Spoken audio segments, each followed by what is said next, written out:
let's start with when you start selling an album. Because obviously you love albums. Yes. You think they're phenomenal. But when do you actually start selling the client on an album or the idea of an album? From the first conversation. Okay.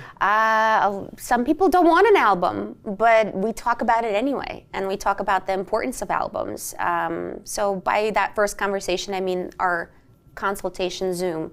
I tell them about that we offer albums. I show them the samples that I have at my studio. I tell them why they're so beautiful and how they're archival paper, and it's, you know, it's something tangible, something that you can pass on.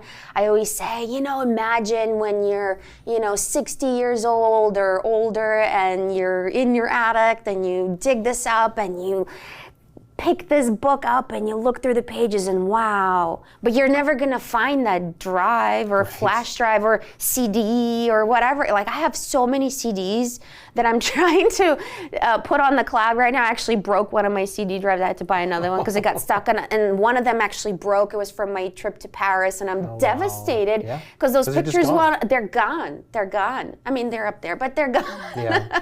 You know, so a book is something that, you know, you can actually appreciate. And I love how, even when we just came in today, I've never seen this image printed, and I came in and I walked up to him like, oh my God, I could see so much more detail than on my computer. And it's so impressive, and it's alive, and it's just so much more powerful in a printed product. So I sell the book from the first conversation, and I will say this, because my whole goal is to sell a book, because let's talk business, right? We all want to make money. We're not, you know, it's not a hobby. I feed my family with this business. So I need to sell an album. I need to upsell an album. So I'm already talking about it on our first call. I already know what kind of images are gonna go in this book. Yes, of course, they're gonna select some of their favorites. But when I'm shooting, I'm also keeping in mind, like, okay, I need to get some of these horizontals. I need to get some of these verticals, because I already know what's gonna go in the album. Right. You stole my question. I'm sorry. It's okay. I'll let it slide this time. Yes, go ahead. What was your question? No, I was just going to ask you how you shoot for an album, because I know that that's very important. I mean, yes, you need the quantity, but you also need variety. Yes, variety is super important. Absolutely. So this is the album that you just saw created this morning, and this is a premium navy leather cover, and Lori, our fantastic team member, crafted the cover. You saw the full hide, all the things. So tell us a little bit about the creation of this, and I think it's also important to note that you take this way beyond just looking at images and kind of dragging and dropping them. You're crafting, and you're taking into consideration color theory and breaks for the eye. Like, let's talk in depth about that, because I love that. Yes. So an album is also, it's not just, you know, pictures thrown into a book. It's really important to have a start and a finish. You need a really great, impactful image to begin with, something like a boom to start the story. And then it has to flow, because your eye travels from page to page. Just like in photography, we learn about negative space for the actual picture. We need to understand the negative space in the album design itself. Your eye needs to be able to have a break, to breathe, to relax, and then move on to the next thing.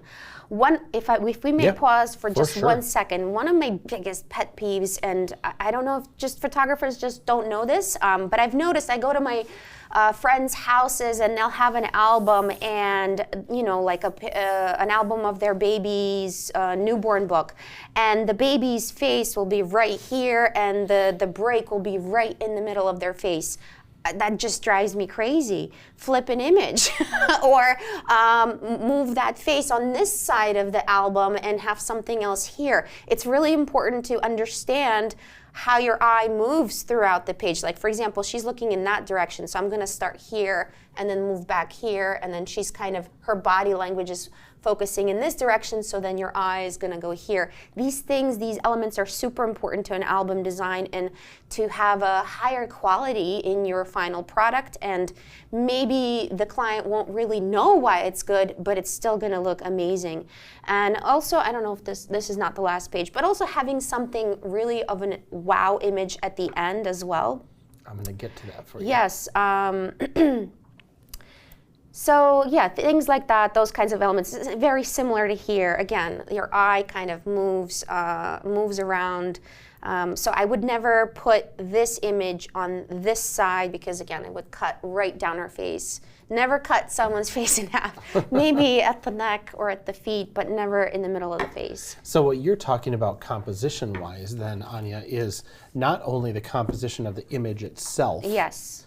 But the composition of the overall flow and making sure that the images that are next to each other on the page or using one image and negative space, yes, you are balancing for the reader or the viewer to really enjoy the experience yes. of paging through. It's all about that experience, it is, right? It is. And I also know you asked about color theory and choices for our albums.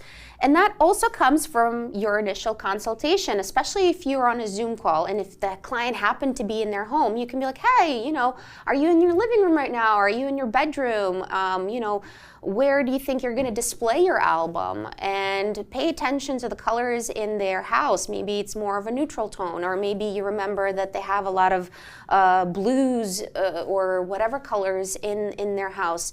So then you can help them pick a color that would look really great in their living room or bedroom or wherever it may be. So all those things are really important towards the final product. Yeah, and something I do want to point out right along that line too is you were talking about your curated sample box that you have at the studio. Yes. So how do your curated product options speak to your brand? Because what you just said, you're respecting and you're paying attention to the environment that your clients are in, but you're also staying within your brand tolerance. Yes, so the colors, I got the box of all the swatches and all the samples from the albums, and then I picked out the ones that would speak true to my brand, higher end quality premium leathers. So we offered the premium leather and the distressed leather at my studio. And I only picked 4 colors because the more options we have, the more confusing it is to make a decision. And clients tend to be very indecisive. So I just go, textured leather or distressed? And they're like, okay, distressed. I'm like, okay, well, these are the 3 or 4 options that we have, because your brain goes 1, 2, 3, many, and then it's like, oh, I don't know, I can't decide.